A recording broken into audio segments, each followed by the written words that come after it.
that's why. Good. It wasn't on our end for once. Awesome. No, my mic was muted. I just wanted to say thanks for having me and looking forward to speaking with everyone today. And I think it's a great opportunity right now in time in the market. We were just talking about this before we jumped on, but a lot of our clients are excited. There's a lot of transactions going. I'm actually sitting in our Scottsdale office right now.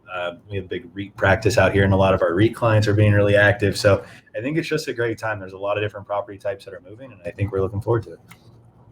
Yeah, it should be good. To your point, we were talking about kind of the market and what we've seen over the last year.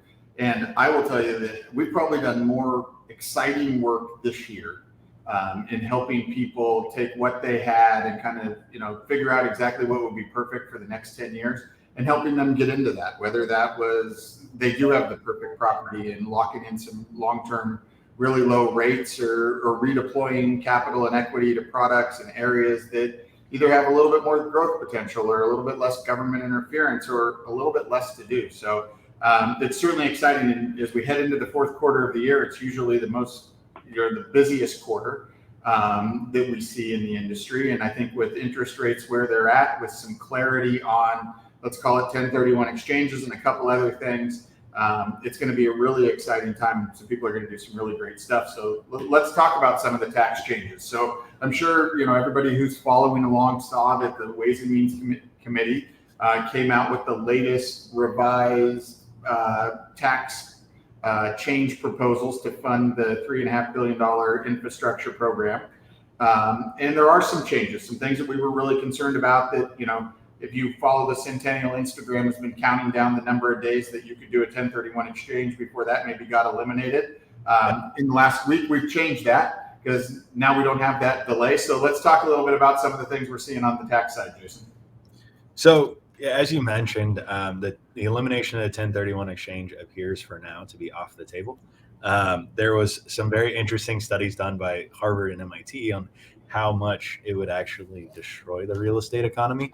I think they realize that they actually get a lot of tax revenue from transactions occurring, whether it's people buying and selling. There's transfer fees, transfer taxes, there's capital gains generated, and there's jobs and employment that are created off of those properties. So they, for now, have taken it out. I think that there are other ways for them to potentially affect property owners, which we'll go into, and how we can plan around that. But there are a lot of other ways that they can limit property owners' ability to transfer assets and continue to build long-term generational wealth through real estate, if not done correctly. But for now, the 1031 exchange is still on the table. So fortunately for everybody, we don't know how long, though. Again, there's an election coming up next year. If the House goes further one direction, if the Senate flips another direction, there could be a chance that, we have a nice little 14, 15-month window left to do certain things. So I think now is an opportunity where, and we'll talk about it, Jay, like if you're planning to do something with your portfolio, we should really start looking at it now. Yeah, and I think that it's kind of what most people have done. We've seen some people take the approach that if this thing was going to happen, I want to get it done before the end of the year. And so we were part of a number of transactions there. As again, like you've kind of alluded to, people picked out what's the perfect property for me for the next 10 years and got into it. As you said, we were going to have 14, 15 months of, let's call it certainty that people are now going to be able to get exchanges done into 2022. And I think when you look at exactly where interest rates are at and some of the positive leverage that you can get or the returns that you can make in improving location or improving area or different type of property, there's some really exciting things that should be considered right now as it relates to the 1031 exchange still being in play for a good period of time. Well, and Justin, to your point, I think why now is the time, and you just said it, is certainty, right? Now is the time to take a holistic look at your portfolio, and whether that's with your advisor or with your family, you take a holistic look at your portfolio and you decide, how does this portfolio look 10 or 15 years from now? If I'm going to start transferring assets to my kids, or someday when I pass away, is this the kind of portfolio I want to be holding for my kids?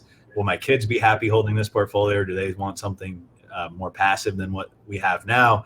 Now we have this window for 15 months or so to have certainty on what we are going to do and can do. So it's a perfect time to reposition. Rates are still good, as you said, so it's a good time to borrow. I think we kind of have a nice little confluence of positive items all at the same time. I certainly think we do. And for those that have some questions about exchanges or any of the other things that we're going to talk about today, feel free to type your question into the chat. We'll get to them as we go. We're going to have a couple poll questions today, assessing how properties have performed, assessing some of the things that are interesting people the most right now. But if you have any questions regarding the topics that we cover today, put them in there and we will certainly get to them as we go along. Other updates on the tax front, Jason? So I think when we look at it, Justin, it's a holistic item, and it's really about long-term wealth and transfer. So the step up in basis was where an individual passes away and their estate gets the property value stepped up from the basis they bought it at to the basis at the time of their passing. They had discussed eliminating that. It is still allowed. It is still on the table. So that's it's not in the new law for now.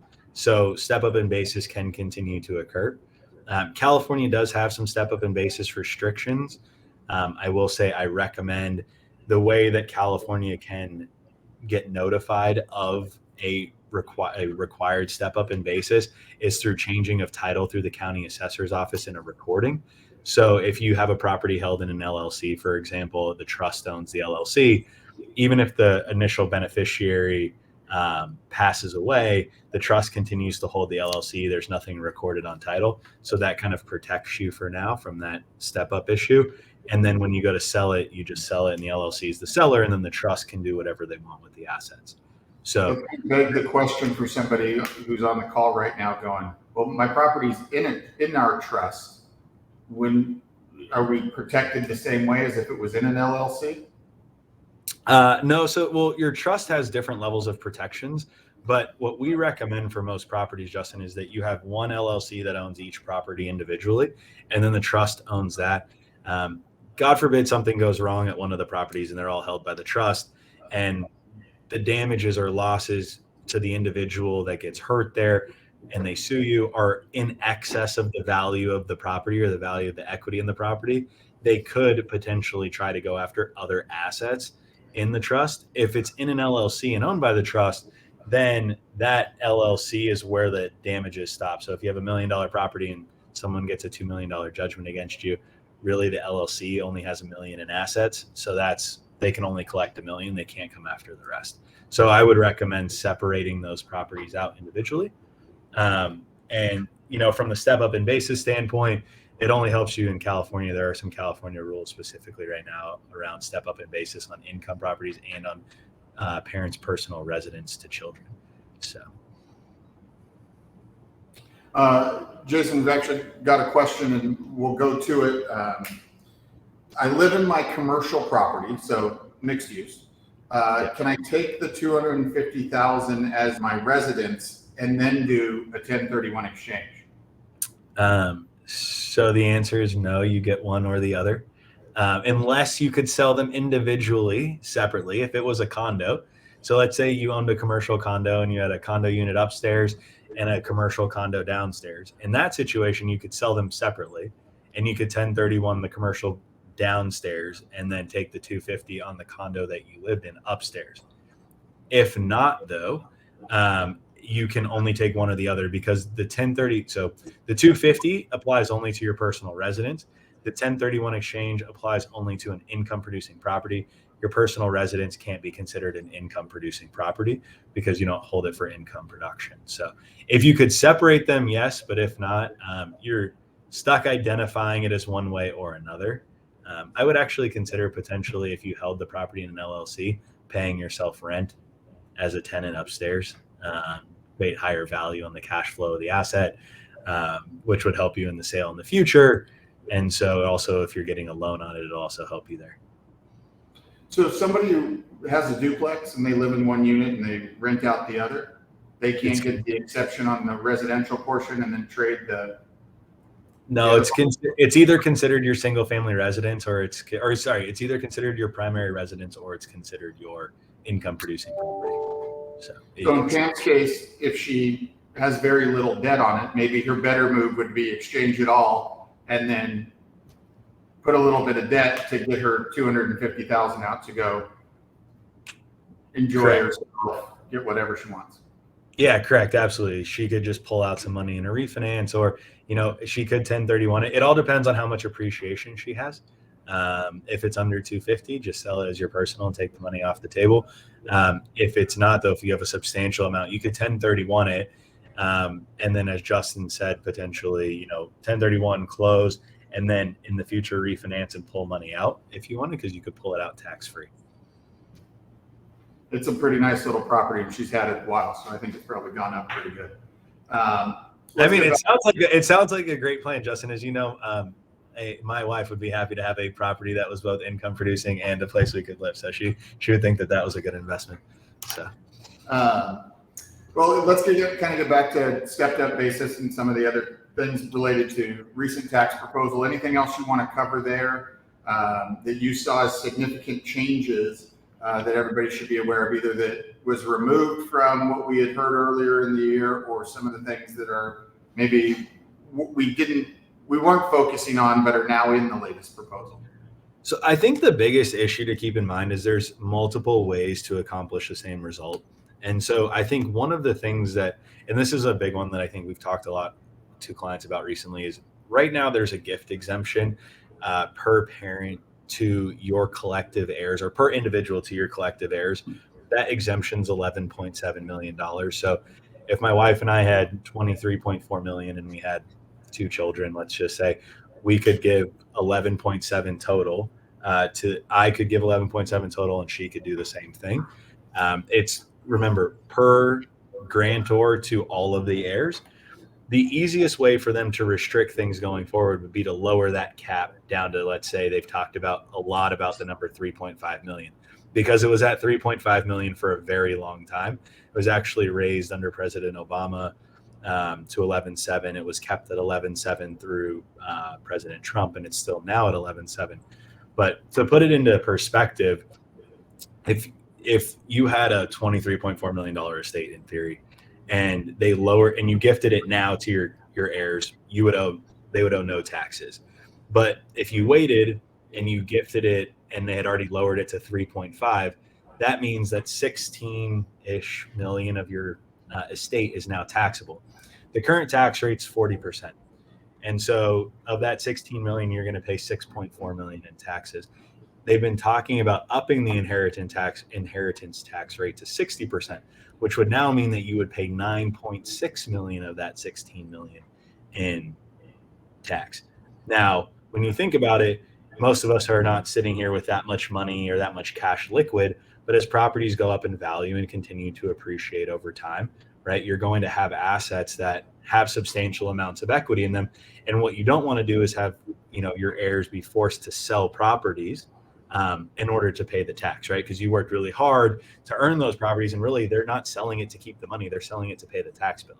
So we have some strategies, and Justin and I spent a lot of time talking about these, where you can either look at beginning to transfer properties now to your children, or plan to transfer them in the future, where you can eliminate those tax issues now. So Justin, if you want, we can jump into them a little bit. Let's just hold on a second, because I think that this estate tax issue thing has been, for some people, it's been a pretty hot item in California for the last few years. Pre-COVID, there was a big push to roll back what California would base the estate tax on, where the exemption was back down to that 3.5 million, and that's gotten close a couple times. And the larger, family portfolios have actually started to reposition a lot of assets out of state. They're counting out of state, basically everything they could to try to avoid that. So I think that, as you had kind of talked about, yes, the elimination of the stepped up basis isn't there, but if you roll back what you can pass through in an estate, and you increase the estate tax, you can effectively leave stepped up basis in, but get it another direction or get it another way. Right. And I think that's kind of what we're seeing here. Is stepped up basis is a thing that a lot of people know about, a lot of people hear. And so that's going to be safe for now, but there's another way to go about getting it. Right. And I completely agree with you. And that's the issue, is they can find different ways. So, elimination of 1031 really scared people, right? And then the elimination of step up in basis scared people. But people don't think, well, if I just lower the threshold of free transferable, estate money, well, we can just collect the tax revenue somewhere else in a different way and get to the same result without it sounding as bad. The other thing to keep in mind too is California will happily recognize different numbers than the federal government. And this is a big issue in capital gains when we talk like opportunity zones and stuff like that, is California doesn't recognize capital gains. So you pay ordinary income right away on a capital event in California. You only get the capital gains benefit outside of the state. So another thing to think about, and you just kind of pointed it out, Justin, is with these ever-changing laws, if you're planning on not staying in California for the rest of your life, or your kids aren't planning on living in California or don't live in California, potentially transferring assets from properties in California to outside of California for long-term tax benefits for the estate is worth it, right? Because if your kids live outside of the state of California, but the property's here, they're going to pay California tax on the income. But if the property's in Colorado, they're going to pay Colorado tax, which is lower than California. So it's worth looking at. That's why I said it's kind of a time to sit down with your advisors and look at a holistic approach to a portfolio on how do I want to reposition this for the next 10, 15, or 20 years for myself, my family, my estate. It's interesting that you talk about when the kids live out of state, because actually I've been doing this 20 years, and the reasons why people do transactions is oftentimes different. But this year, it really was the first time that was the specific reason why somebody executed a transaction, was that the kids lived out of state.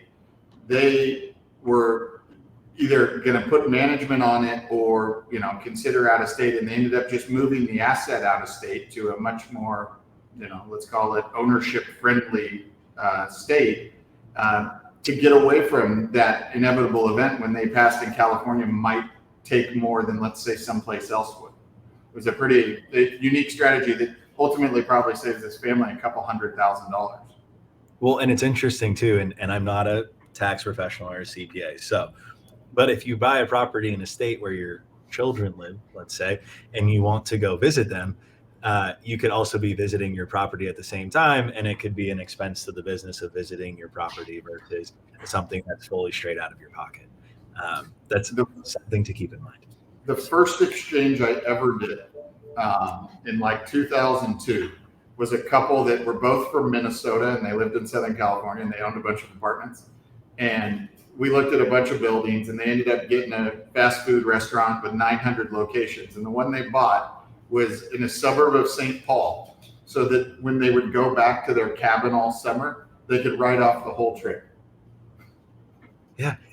We have, okay, I'm going to say this, but we have clients that are very successful, and they own, a ski home somewhere or a vacation beach house somewhere, and they buy a single asset. Like their whole portfolio will be located in one area, and they'll have like 3 random single assets near their vacation houses so that they can do the same thing, or their kids for that matter. So it's an interesting strategy, but again, we're really looking at the long-term portfolio. You really can. It's just really like the long-term portfolio, and how does this line you up for the rest of your time, the rest of your years and then your family's years. So yeah, we meet with a lot of people that are reluctant to really look at the options and consider what they can do, but there's so many cool things that are available because there's great professionals like Jason that have access to a bunch of different minds that come up with, within the rules of the game that we play today, can get somebody into a better position, either from an income standpoint, from a protecting money standpoint down the road, or just from a improving whatever makes somebody happy. So let's see, we've got some through the tax changes. Did we talk about capital gains yet? And that rate is proposed to increase? No, we didn't. By the way, too, I was just thinking about this. You and I did a deal, actually multiple deals for the same client this year, and some of the advisors on the call helped with those deals too, where the money was currently being used to support one of the parents. One of the parents had passed. One of the parents was being supported by the cash flow of the properties. COVID hit the properties pretty hard. And we were able to exchange them out of stuff in California into triple net deals. And they were getting 6 times the amount of cash flow. to the point that some of the kids were like, can we sell the properties we own in California and buy these, because they saw the benefits of it, and having really great consistent tenants. But now if you're getting older in age and you don't want to have to worry about a pandemic with, eviction moratoriums and not being required to pay your rent, you can look at certain properties that give you stability instead at this point too. And I think for those clients, Justin, and you know who I'm talking about, like the stability for the mother who is in her 80s was really important as well. And like that was something that just moving to a different asset type gave us. So. Well, and I think that even so, not only did it satisfy mom's current scenario, but they were super passive for the next generation that really wasn't looking to deal with a tenant that was just trying to not pay rent, or the things associated with some of the challenges of multifamily that, let's call it, the first generation of ownership dealt with, took pride in doing, and the next generation doesn't have that connection, let's call it, to the work at the property. Right. Exactly. And that was great. And, I think for a lot of people, it's something that you just consider. And it's been really, they're really happy with the work that you guys are able to do to get them into that position. So. All right. So we've got the tax stuff. You want to move on to some of the estate things? Sure. And just to your point, the only thing with capital gains, everybody, is that they're talking about raising capital gains rates from 20 to potentially 40%. So just keep that in mind. It does affect if you sell, like if they were to eliminate 1031 and increase capital gains, your tax bill will go up substantially, because the long-term capital gains, at least federally, on the property sales. So again, positioning yourself into a situation where you're at that point, your only saving grace would be going into an opportunity zone deal. So if it's not for that, I think your saving grace is now position yourself into a property you like. But yeah, let's jump into the estate planning stuff. So some interesting things that we've been talking with clients about now to avoid some of these other problems, the step up in basis issues or the lowering of the cap of the gift, is there's really somewhat like three choices on things you could do right now that would benefit you or your family long term on the transfer. So the first is, if you're fortunate enough to not need certain properties or the cash flow off certain properties, you can gift them to your children now, under that 11.7 exemption. So please keep in mind that when you have that 11.7 exemption, if you were to give the max today and then the government lowers it to 3.5, they can't retroactively penalize you.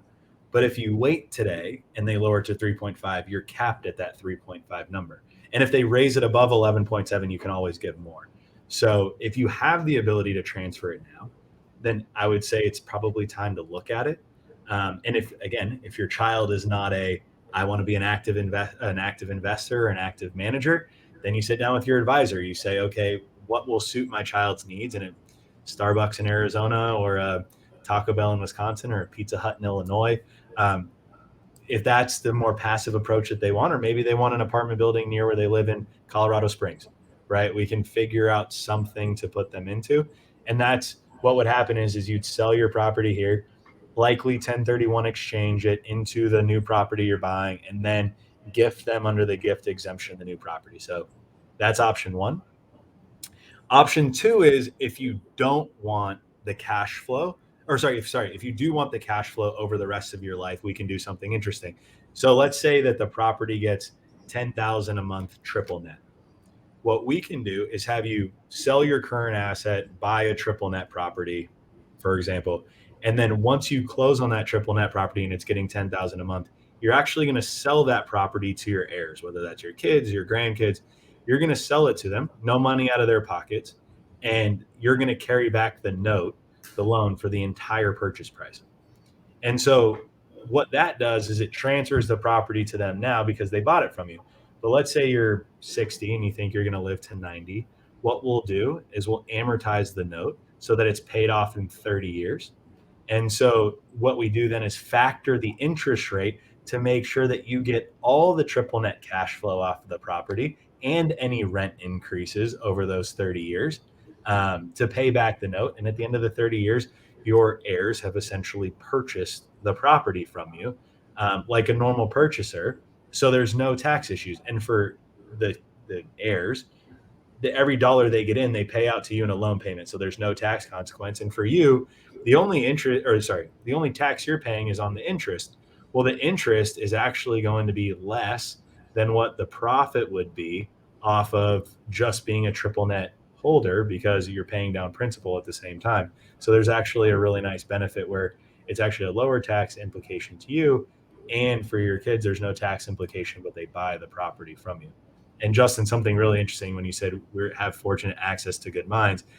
Sitting down the hall from me right now is our best estate planning attorney, and he said as long as the interest rate you charge is above the allowable family loan rate, which is called the AFR, by about a half a point, you can actually do a specific kind of note that if you were to pass sometime between 60 and 90, that the rest of the note amount would be forgiven by the estate without any tax consequences.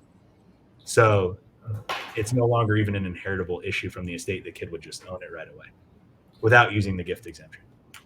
So I think this is a fascinating option today. And you just gave some generalities, but maybe to help everybody hear it again and go, wow, maybe that is really something that we can do.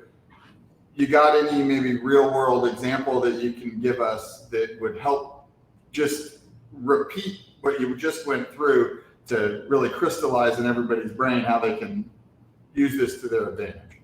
Sure. We just did this. So, and I apologize because the numbers are kind of large because it's a very large single tenant asset rental. But we have a very nice lady. She's 70 years old. She built a business. She sold the business and she kept the land underneath it. Her estate's worth about $40 million. She has 4 kids.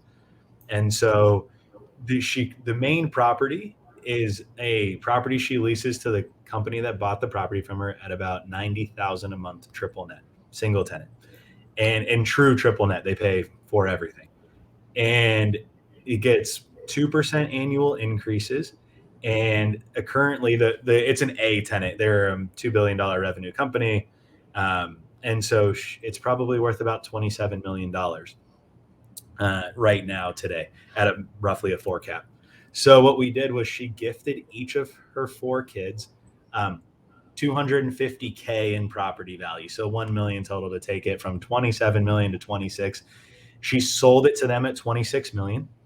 And she thinks she's going to live to be 105, and she's currently 70. So we amortized the loan across 35 years.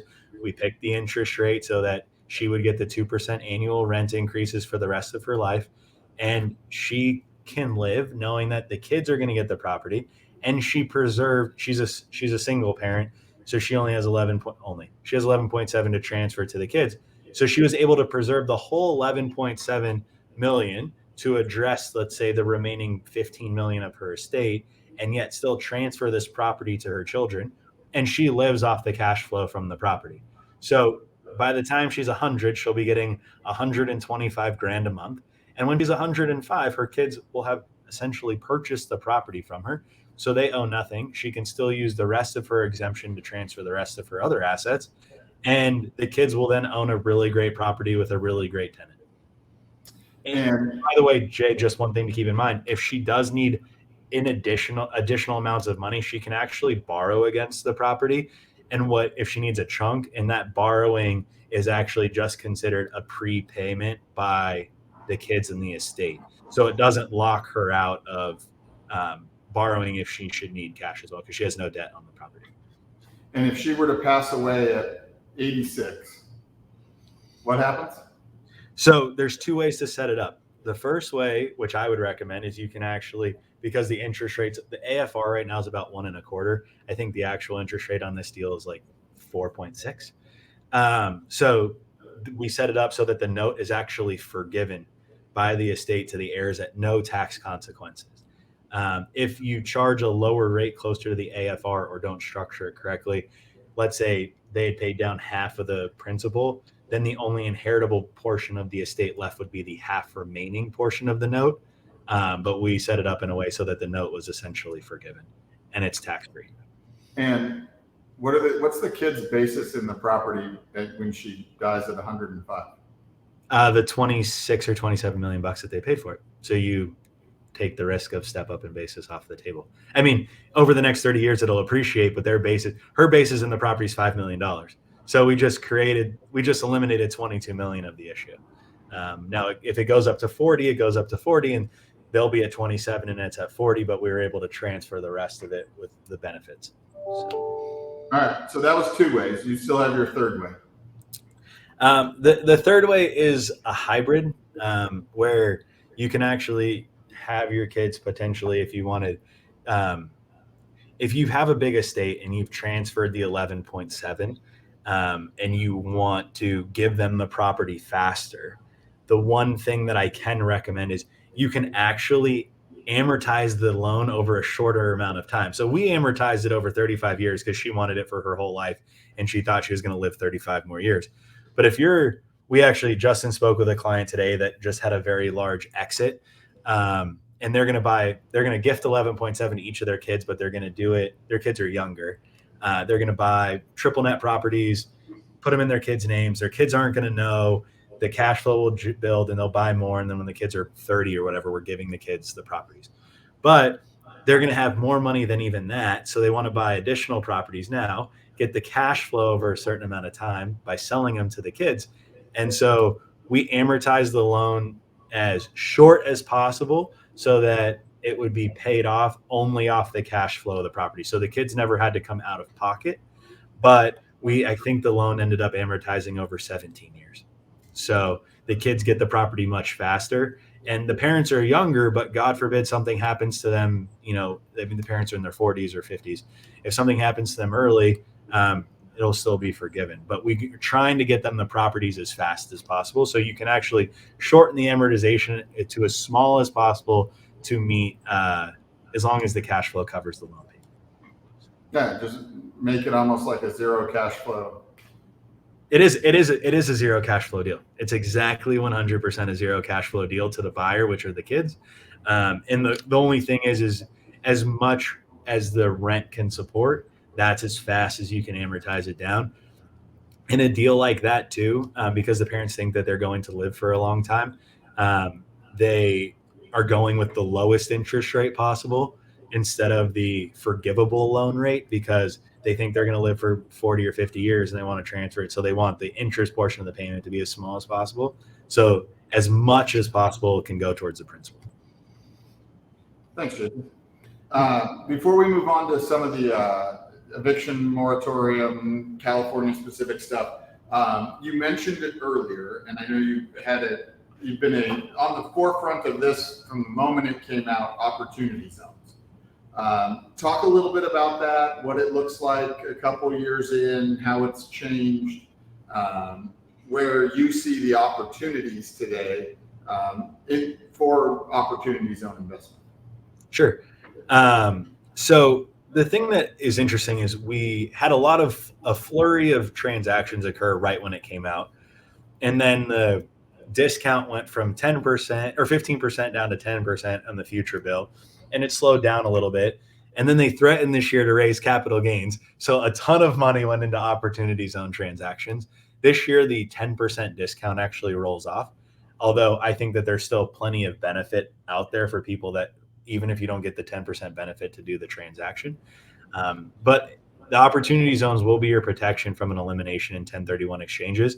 Because let's say you're forced to sell a property 2 years from now and they eliminate 1031, you can actually roll all that capital gain into an opportunity zone transaction to avoid the tax on the capital gain. And then your return of your basis is your return of your basis. So you're fine. I think the biggest issue or the biggest option that has come available, opportunity zone deals are really meant for a lot of people that want to build and develop or do a big value add rehab. But the thing that we found now is you can actually buy new construction property. You can buy that new construction property 2 weeks before certificate of occupancy, and you get credit for all the construction improvements on the property. So you can take your capital gains, buy a new construction, and not have to do all the work in the building and everything else and still get the benefits. I think that is a newer development that has come out over the past 18 months. That is something that I'm really excited about, because for a lot of people, they're not builders, they're not developers. So doing all that work was kind of a daunting task. And you didn't want to necessarily just put your money into a fund and let the fund get all the fees. So this in exchange allows you just to buy something that's new. and you get to manage it and operate it. So I think that's the big thing now.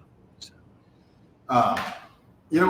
It's this sort of stuff that fascinates me about our business, is that when people go out and seek the opportunity to find exactly what the law states, what you can and can't do, and they figure out the opportunity within the language to, make it more attractive and make deals easier to get done. Because you're absolutely right. The thing that's held up the opportunity zone segment of the business is, I'm going to go pay somebody all these fees to do all this stuff, and I'm not a developer.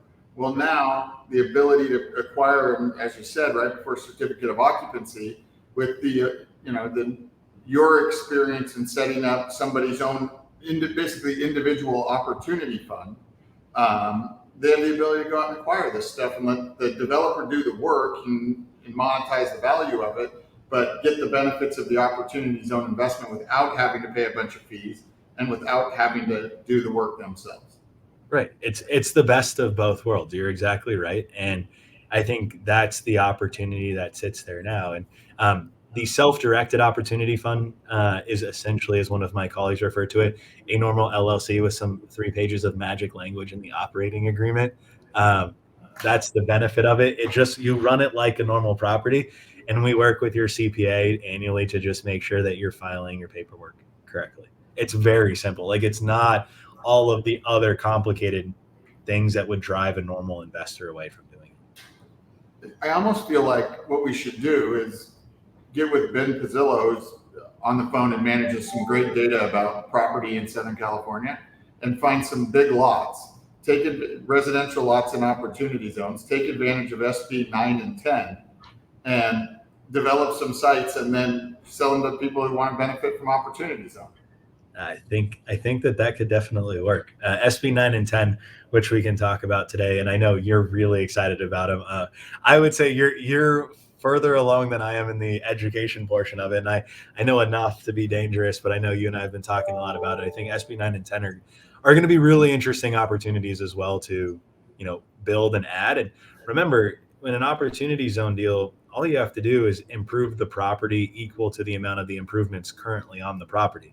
Well, building an ADU or building a couple extra units is likely worth more than what's on there. So it should actually fit perfectly, Justin, into your plan. All right. If anybody's interested in getting in on that investment platform, let us know, and Jason and I will include you. Well, you want to talk about SB 9 and 10 for a minute? I'll let you talk. I've talked a bunch right now. Why don't you talk to us a little bit about why you're excited on SB 9 and 10? Ben, I figured you'd be in. For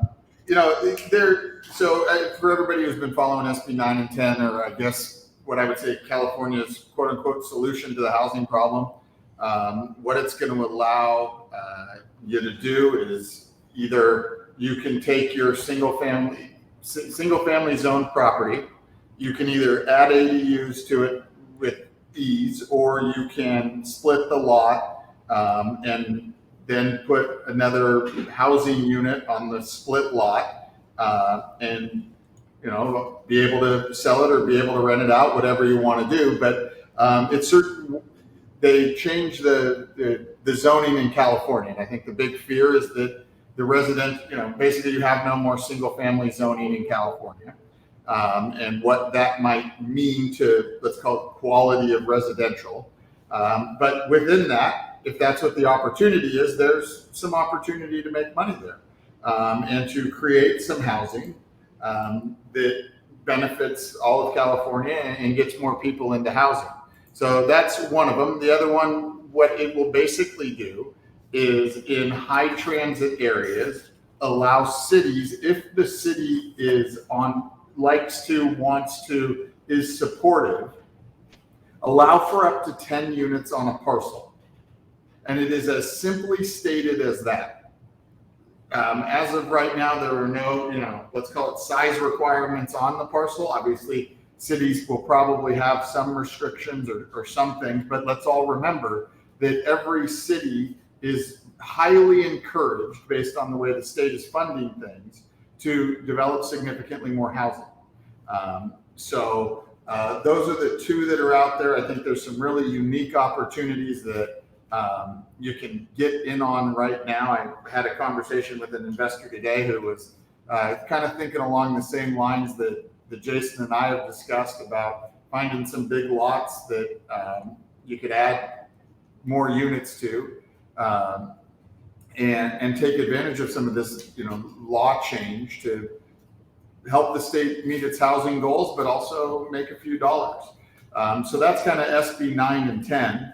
And Justin, what we might be able to get into too at some point is like if we can figure out how to effectively do modular housing, where you can just buy it and then modular put it right on, you could start turning these things pretty quickly. It'd be an interesting. I mean, they're starting to build and do modular housing, so that's it could be something really.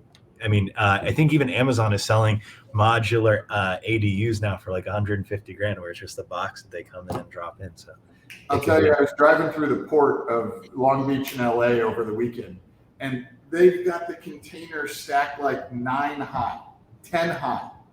And I'm thinking if they can stack containers 10 high on a major street, basically, they must have them so secure that in any earthquake, they're not going anywhere. And if that's the case, yeah, there's a lot of opportunity out there right now. So that's SB 9 and 10. There's some great opportunities for people who want to roll up their sleeves. Now, the reality is most of our clients, that's not what they do. Real estate has been a great passive vehicle. And as Jason's talking about on some of this opportunity zone stuff, there's a way to benefit from SB 9 and 10 and get the opportunity zone benefit, and be passive, which might be what we spend part of our fourth quarter on, is helping create those opportunities for people who are really looking for that. Jason, let's get into, we got 15 minutes left. Usually there's some questions at the end.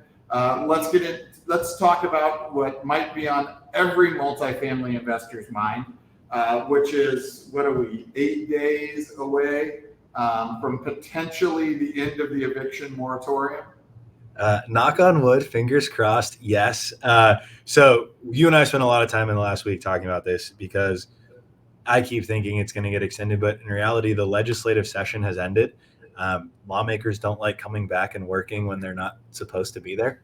And I don't see I'm knock on wood, but we're 8 days away. And I think I'm pretty confident in this, that I don't think it's going to get extended again. There's a multitude of reasons playing into that. First, the Supreme Court shot down the federal eviction moratorium. So there's that portion of it. The second part of it is there's a very large property owner in Los Angeles County named Jeffrey Palmer, who is suing the state of California for about $100 million.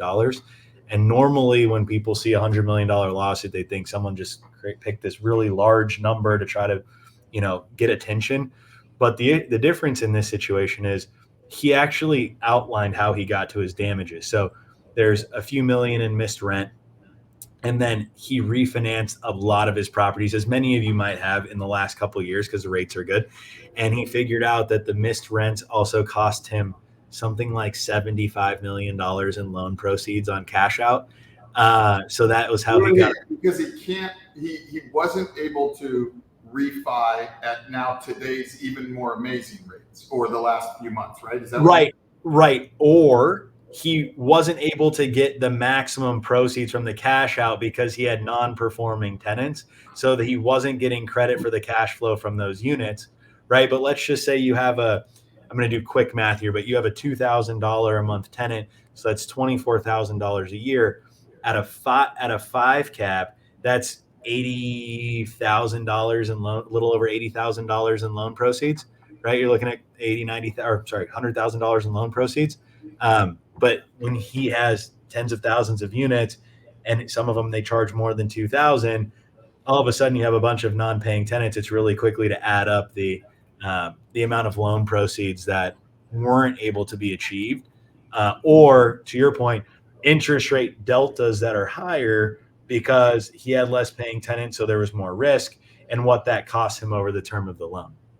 So that's he has that lawsuit, and then there's the economy is thriving right now. If you listen to the news or the governor, so things are going well.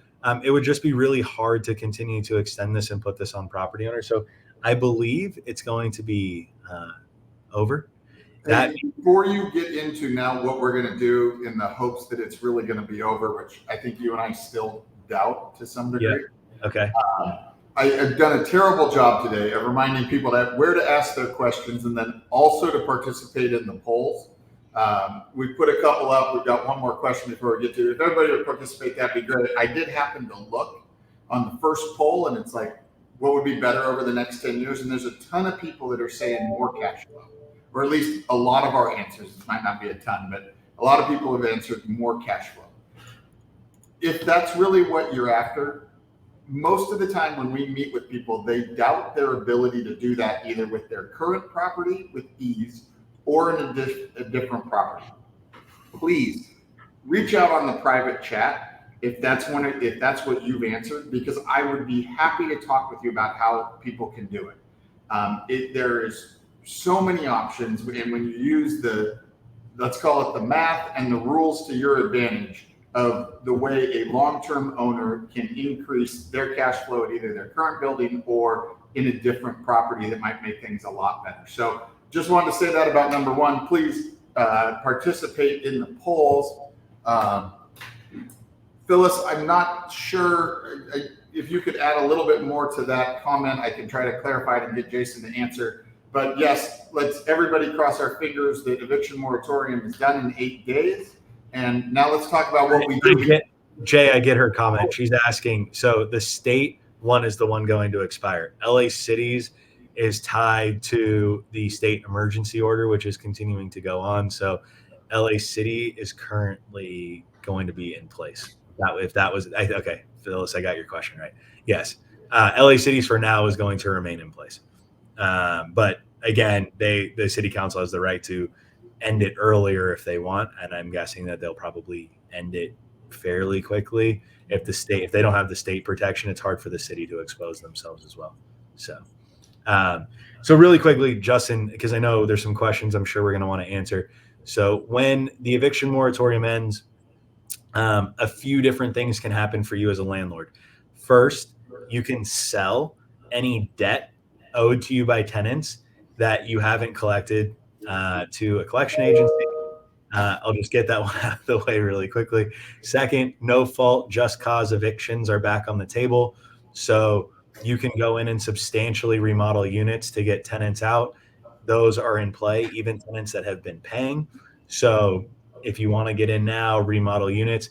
Again, all these things create opportunities for you as an investor, either a good time to sell your property because someone can come in and do that now and they don't have to worry about non-payment and not being able to get people out, or a good time for you to do that yourself and then either have improved units or get your property back onto the market.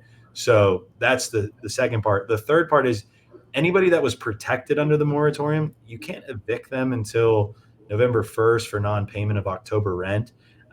So if you have tenants that were not protected by the moratorium, or for some reason you've kind of been delaying and evicting, there's going to be a flood of evictions filed sometime towards the very end of October, beginning of November. So I would highly recommend to get them in sooner rather than later, and get them going, because I heard something in potentially north of 500,000 evictions are going to get filed around the end of October, beginning of November at a minimum. So that's residential, and then also commercial evictions are fully back on the table now. Who are those evictions going to be? The 500,000 evictions are going to be people that don't have a COVID claim, where the owner has applied for COVID relief, but the tenant doesn't qualify? No, I think that those are going to be people that didn't pay in October. So they're outside of the protection. They're outside of the free money. I also think a lot of them, Justin, are going to be people. So the law was written that the 25% payment of the owed rent is due by September 30th. So if someone claimed it, said they were going to pay it, and then didn't actually pay it, you couldn't evict them now until September 30th. Well, if they don't pay on September 30th, the 25%, they're also free game to be evicted. So I think there's a lot of those situations as well.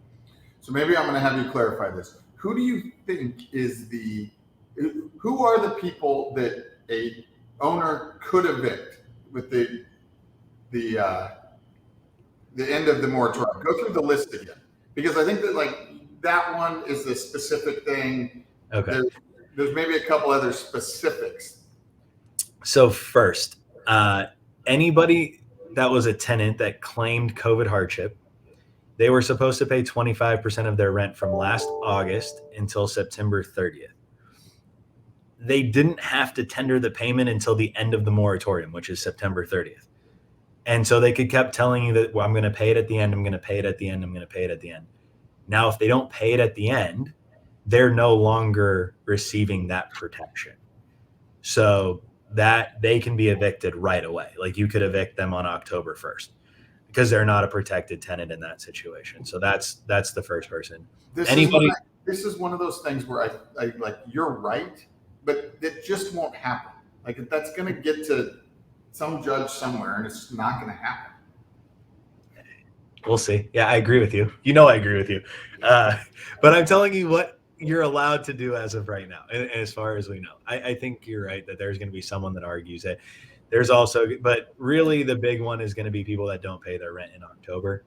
I also think you might see a lot of turnover in October. I think you're going to see a lot of tenants leaving. Again, cash for keys is still a good option where it's not really money out of your pocket. It's, the situation where we just say, look, we'll forgive the back owed money. You just move on, you move out. We'll give you, your security deposit back if you don't trash the unit, but you don't really have to give anybody anything. I still think an amicable departure is the best way to go. And it doesn't cost you, it shouldn't cost you anything when people owe the money, because at this point, people know whether or not they're going to be able to pay you back. So. All right. I don't think it's going to be 500,000 evictions. I think the number is going to, my gut tells me the number is going to be lower, and that's going to be really good for owners. I think it's going to be great for owners if it's lower. I think there's institutions that are saying, like, we're going to be evicting all these people. We'll see what happens. Also, the threat of eviction has gotten a lot of people to start paying up too and getting current, which is helpful.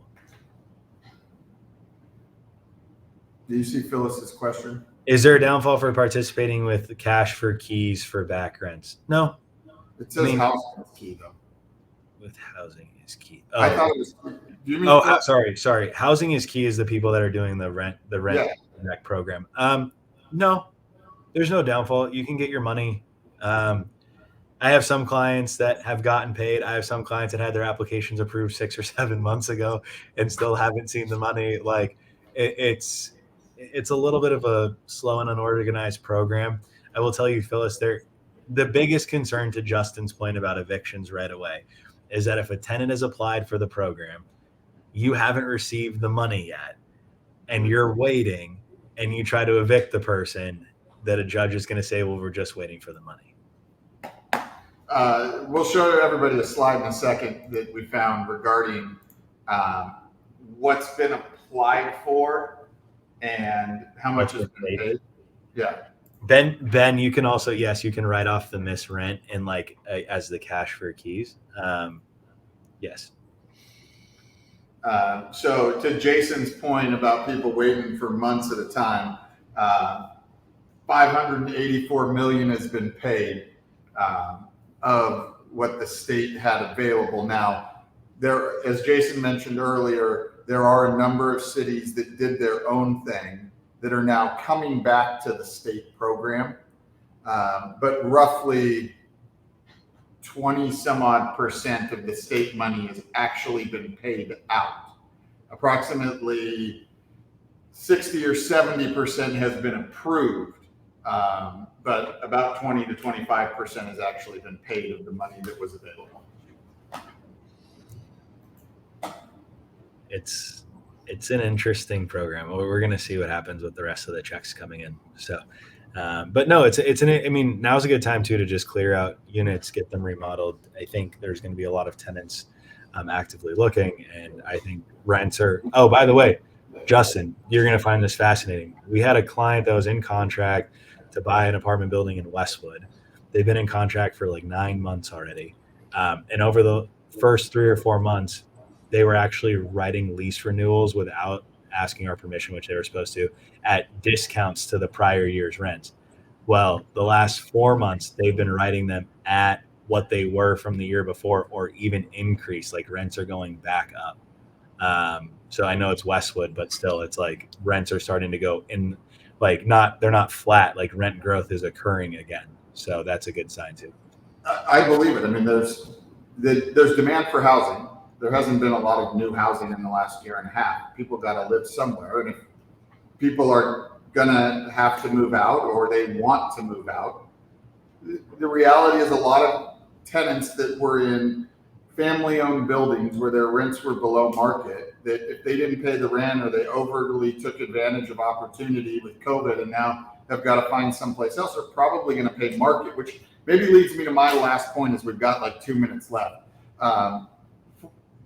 As Jason said, the end of the eviction moratorium is going to create opportunity. And in some cases, it's evicting somebody. In some cases, it's cash for keys. What I'd really suggest for a lot of owners that see themselves selling a building in the next few years, or even keeping it for the long term, making the short-term sacrifice now to pay to get somebody out, to remodel a unit, and then to go get market rent, which in a lot of cases could be $500, $600, $700 more per month. Doing that now is going to really help you in the long run. It's going to help your cash flow, but more importantly, it is going to help the value of your property in a statewide rent control environment when it comes to the value. Historically, it's been better just to get people in, not necessarily do significant upgrades, because whenever you did sell, the new owner could get somebody out in 30 or 60 days. It's different. We've had rent control for just a couple of years, and once we got it, we went into this COVID situation, and there really hasn't been a stabilized marketplace since statewide rent control. We are happy to help you evaluate, does it make sense? So if I spend X on cash for keys and I spend X on a remodel, how many months does it take me to recoup that money? How much more value have I created by just getting that one space to market? A lot of those things that we'd love to take a look at and help you out with.